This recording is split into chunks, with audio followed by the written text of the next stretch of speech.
Nii, tere hommikust. Ma olen jalutuskäigul Võnnus. Just lumine, tutvun vaatamisväärtustega.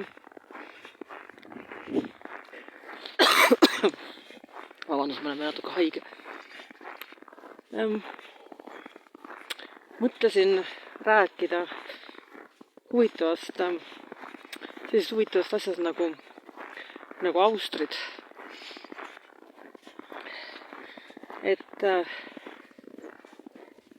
Nii, keegi tuleks vastu.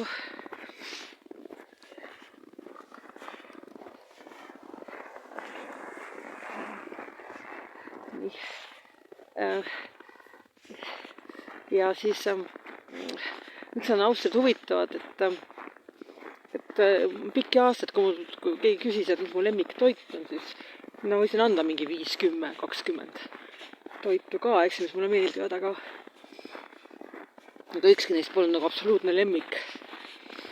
Siis ütleme nii, et austrid on selline toit, et nendest paremat midagi maailmas ei ole olemas. Lihtsalt ei ole kõik. Aga ometi nad on ka selline naljakas toit, sest paljud inimeste jaoks on nagu naljakad või tekitada isegi õudu. Mõned mõtlevad, kuidas mingid limaneelad või ma ei tea, mida nad räägivad. Aga väga veidrat juttu. Väga arusaamatut ja veidrat juttu. Ja ma hakkasin seda uurima siis oma sõber juturoboti abiga ja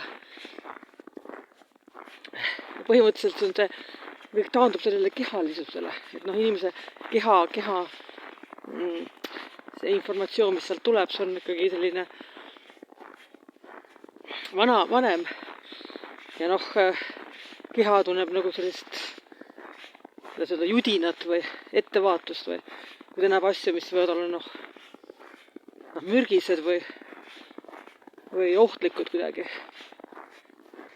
Ja lima võib kanda mingeid baktereid ja ta ei ole nagu sellise konsistentsiga, mis inimese kehale nagu tundub huvitav või selline hea.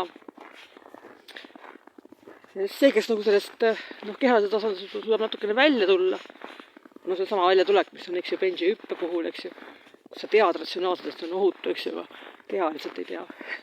Või isegi lennureiside puhul, eks ju, kus sa ka tead, et see on väga ohutu transpordiviis, aga keha lihtsalt mõned inimesed ei tea.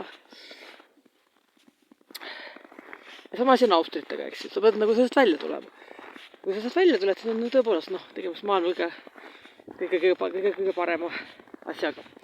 Ja siis see juturobot ütles mulle, et inimesed, kes saavad sellist kaifi austritest või nagu mina, eks. Et nende inimesed on üks ühine joon, nad on väga uudishimulikud ja nad on väga sallivad ja sõbralikud. Ja see sallivus ja sõbralikkus on selline huvitav väljend. See ei tähenda mitte midagi. Tähendab tegelikult vastupidist, et enamik inimesi, kes ütlevad, et sallivad ja sõbralikud, on tegelikult kõike muud kui sallivad ja sõbralikud.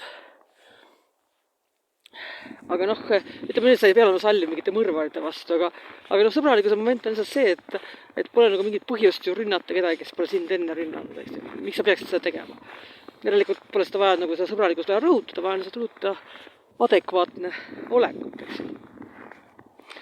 Ja sellest nüüd see austrite söömine, nii et tahate teada, kas keegi on päriselt selline salliv ja sõbralik, heas mõttes, mitte selles ära liiardatud mõttes, siis küsige, kuidas talle meeldib tooreid austreid neelata. Kui ütleb, et see on maa kõige suurem nauding üldse, siis te olete leidnud salliva ja sõbraliku inimese. Nii, aga siin ma Võnnu peal nüüd olen. Siin toimub midagi, ma pean tööle minema.